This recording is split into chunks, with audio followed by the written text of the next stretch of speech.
फरीदाबाद में लाल डोर की जमीन पर घर बनाकर रह रही आबादी को मालिकाना हक देने की प्रक्रिया।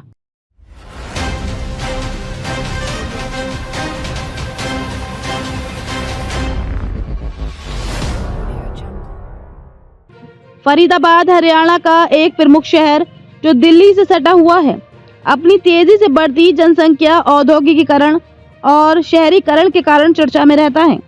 इस शहर में विकास की कई योजनाएं और परियोजनाएं चल रही हैं, लेकिन एक महत्वपूर्ण मुद्दा जो लंबे समय से फरीदाबाद के निवासियों के बीच उठता आ रहा था, वह है लाल डोर, रेड लाइन की जमीन पर बसने वाले परिवारों को मालिकाना हक देना।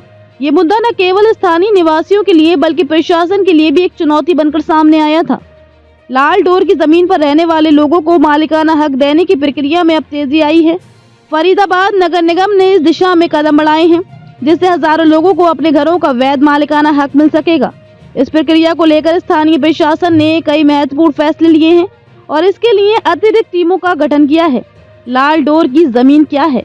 लाल डोर की जमीन उस भूमि को कहा जाता है जो सरकार या प्रशासन के द्वारा किसी विशेष उद्देश्य के लिए आरक्षित होती है, जैसे कि सार्वजनिक सेवाओं के लिए भूमि, नदियों के किनारों की भूमि, राजमार्ग या रेलवे के लिए। इस भूमि पर आमतौर पर किसी भी व्यक्ति को निजी संपत्ति का अधिकार नहीं होता।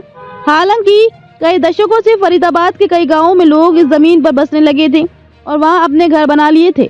ये समस्या पहले की सरकारों और प्रशासन के लिए एक बड़ी चुनौती थी, क्योंकि इस भूमि पर बसे हुए लोग अक्सर कानूनी रूप से मालिक नहीं होते थे, बावजूद इसके कि वे वहां दशकों से रह रहे थे। इसके कारण कई सामाजिक और कानूनी समस्याएं उत्पन्न होती थी। इन परिवारों के पास कोई वैध कागजात नहीं होते थे, जिससे उनके लिए सरकारी योजनाओं का लाभ उठाना मुश्किल था। मालिकाना हक देने की प्रक्रिया। फरीदाबाद नगर निगम के अधिकारियों के अनुसार अब इस प्रक्रिया को तेजी से पूरा करने के लिए कई कदम उठाए जा रहे हैं। अतिरिक्त आयुक्त स्वप्निल पाटिल की अध्यक्षता में 10 अतिरिक्त टीमों का गठन किया गया है। ये टीमें गांव-गांव जाकर सर्वे करेंगी और ये सुनिश्चित करेंगे कि कौन से परिवार इस भूमि पर वैध रूप से बसे हुए हैं और उनकी रजिस्ट्री की प्रक्रिया की शुरुआत की जाए। स्वप्निल पाटिल ने बताया कि इस प्रक्रिया को पारदर्शी और निष्पक्ष तरीके से पूरा किया जाएगा। इसके लिए नगर निगम ने खास निर्देश दिए हैं कि गांव के नंबरदार की रिपोर्ट पर काम किया जाएगा। नंबरदार स्थानीय गांव का जिम्मेदार व्यक्ति होता है जो गांव के प्रशासनिक मामलों में सहायक होता है।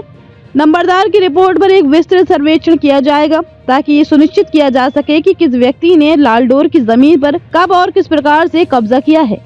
प्रशासन का दृष्टिकोण और योजना।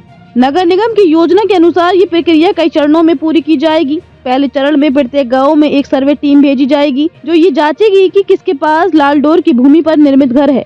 इसके बाद प्रत्येक घर के मालिक को एक नोटिस दिया जाएगा जिसमें ये बताया जाएगा कि उन्हें इस भूमि पर मालिकाना हक मिलने का प्रस्ताव दिया जा रहा है। इसके बाद एक दस्तावेजी प्रक्रिया की जाएगी जिसमें घर के मालिकों से संबंधित जानकारी ली जाएगी, जैसे कि निर्माण की तिथि, निर्माण की अनुमति, परिवार के सदस्य आदि। इस प्रक्रिया के दूसरे चरण में उन लोगों की सूची तैयार की जाएगी जो वैध रूप से इस भूमि पर बसे हुए हैं।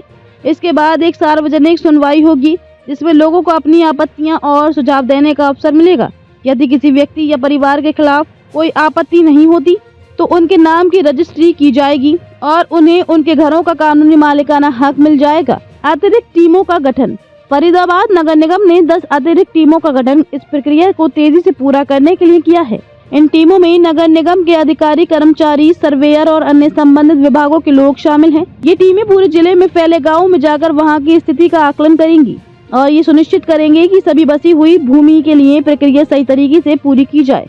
प्रशासन का ये कदम न केवल फरीदाबाद में रहने वाले लोगों के लिए एक राहत की खबर है, बल्कि ये पूरे राज्य में एक उदाहरण बन सकता है कि किस प्रकार से सरकारी भूमि पर बसने वाले लोगों को सही तरीके से मालिकाना हक दिया जा सकता है।